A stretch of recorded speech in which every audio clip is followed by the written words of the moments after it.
Good day, and today we're going to have a very quick overview of English and American literary periods, specifically when it comes to Norton anthologies.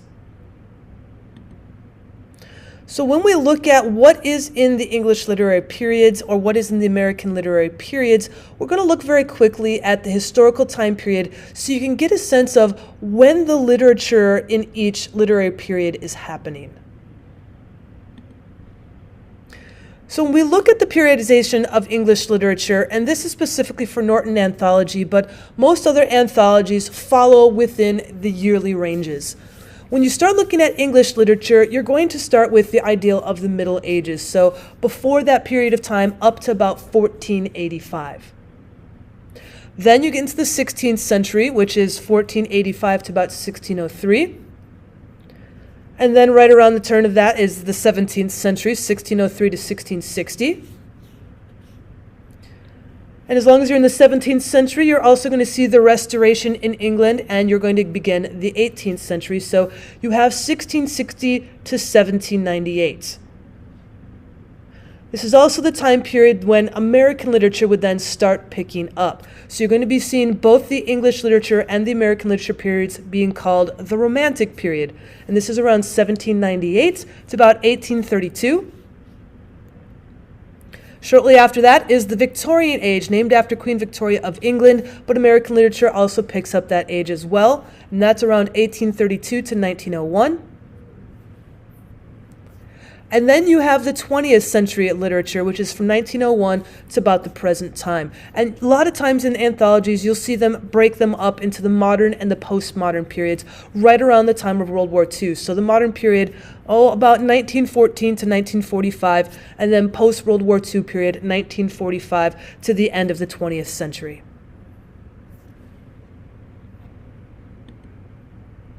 So let's take a look at some great events in historical time just to give the idea of what period we're looking at when it comes to literature. For example, when we look at before the Middle Ages, maybe even into the Roman periods, we're looking at 56 BC where Caesar is visiting Great Britain, and a Roman colony is founded about 40 AD in Great Britain, and then the last Roman legion is withdrawn from England around 410 AD. And then when we're continuing on into the Middle Ages, the period of the Anglo-Saxons, around 450, after the Romans leave, the Anglos and the Saxons come together and start creating kingdoms. Around 597, Christianity is going to be introduced to England by St. Augustine, and by 1066, England is conquered by the French Normans.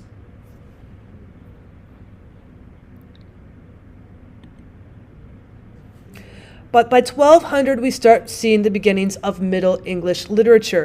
In 1095, the First Crusade is going to begin, and you're going to start seeing some of this play out into the literature of the period.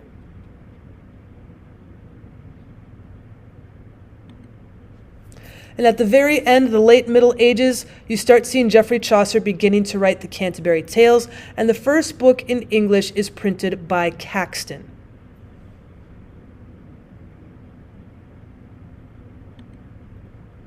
Moving into the 16th century and out of the Middle Ages, Henry VII starts the Tudor sovereigns. Henry VIII is going to become king in 1509. Then Elizabeth I, his second daughter, comes queen in 1558. In 1576, the Globe Theatre is going to be built. Around 1588, the Spanish Armada is defeated by Queen Elizabeth and her troops, and around 1603, Elizabeth I dies. So in the 16th century period, you're going to see an absolute flourishing of English Renaissance literature and poetry. Most importantly, you're probably looking at William Shakespeare at this time.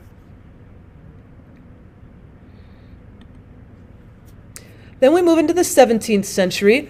James I at 1603 is going to start the Stuart line of royalty. Also at this time, you're going to see the very beginnings and foundations of American literature, because in 1620, the Plymouth colony is going to be founded in Massachusetts, about 10 years after we see Virginia being founded. Back to England in 1641, Civil War is going to break out. All of your theaters are also going to close. So poetry will flourish here, maybe even some nonfiction, but a lot of your literature is going to be out of sorts. And by 1649, Charles I is executed, the Commonwealth is established, but by 1660, Charles II is restored to the throne.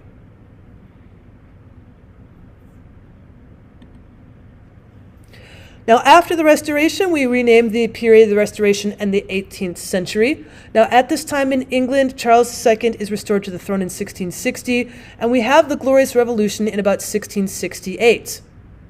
Now, you see a lot of literature coming into its heyday in England, but American literature is starting to found itself as well. It looks a lot like English literature because these are still English colonists, until 1776, when the American colonies united for freedom.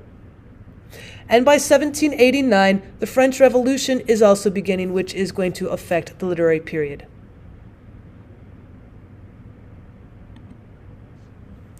The first period that both American and British literature share the name of is the Romantic period, and in 1798, we see the lyrical ballads being published. When we look at people like Wordsworth, Coleridge in English literature, that's about the time period where the Romantic period begins its great literary heyday. Around the end of the Romantic period, around 1842, the Reform Bill is being carried in Parliament, so you're going to see a bit more nonfiction, a bit more argumentative essays coming into favor.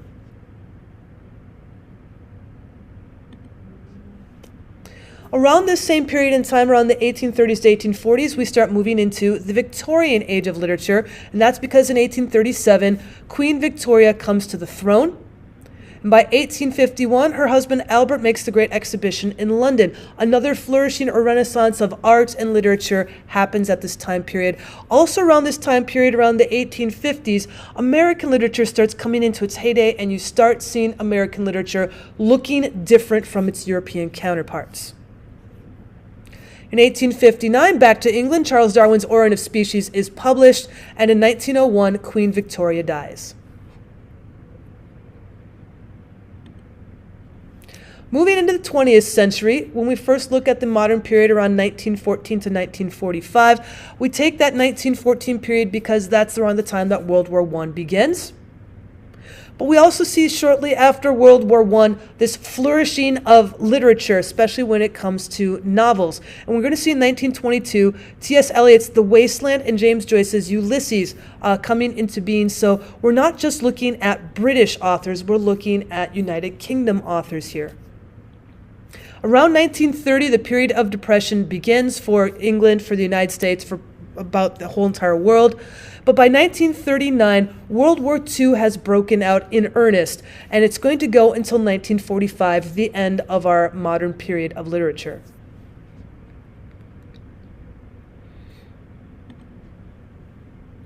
And in the postmodern period, when we take a look at 1945 and on, at this point, there's so many different genres that are being broken out and being put into the postmodern period that you would have to take a look at the literary ideals separately for what the social culture is. But of course, we also see women have come into power again in England with Queen Elizabeth coming to the throne in 1952. We also see Lady Margaret Thatcher there, the first British Prime Minister woman. That happens in the 1980s. And again, when we wanted to look at American literature, the dates are sort of different, but they again match up mostly when you talk about calling them the Romantic period, the Victorian period, the modern and postmodern period. So the dates relatively match up. The only difference you might see is in American literature around the time of the American Civil War, which happens between 1861 and 1865. For example, as we look at early American literature from 1620 to 1820, we see that in 1620 the Mayflower Compact is going to be signed, and in 1776 the Declaration of Independence is signed. Now, from about 1820 to 1865 is usually when we call the Renaissance period, or as we matched up with the English, the Romantic period. In 1831, historical-wise, we have Nat Turner's Revolt of the Slaves. We also have the Trail of Tears from the Native Americans from about 1838 to 1839. In 1849, the California Gold Rush begins, and you see a great exodus from the eastern part of the United States over into the west. So these are high pioneering days where there's a lot more settling out west. And from 1861 to 1865, you have the American Civil War, which is going to bring an absolute flourishing of nonfiction journals, ideals about the war, especially after that period in 1865. The Reconstruction Acts post the Civil War happened in 1867. We also see the Great Chicago Fire happening in 1871. But also at the same time, from about 1865 to 1914, you see the 48 United States of America really come into being. All of the states by 1914, except for Alaska and Hawaii, have been named. They have been ratified as states, and the settlements are becoming bigger and into more industrial life. Now, between the wars from 1910 to about 1945, you're going to see the U.S. entering World War I in 1917. The Great Depression begins earlier in the United States than it does for Europe around 1929, and the U.S. entering World War II later than Europe does in 1941. And lastly, American literature is also post-World War II in the postmodern period. For example, in 1950, McCarthyism begins, where the United States becomes very anti-communist. In 1961, the Vietnam War begins. In 1968, Martin Luther King Jr. is assassinated after working tirelessly for about a dozen years or so towards the civil rights movement. And in 1975, the Vietnam War for the Americans is going to end. Thank you so much for stopping by to learn a little bit about the history of American and British literature. These timelines are just a very short fraction of what was happening during these time periods. If you'd like me to go into more depth about what literature was happening during these time periods, let me know down in the comments what more you would like to learn about. And as always, I'd appreciate it if you subscribed. Take care.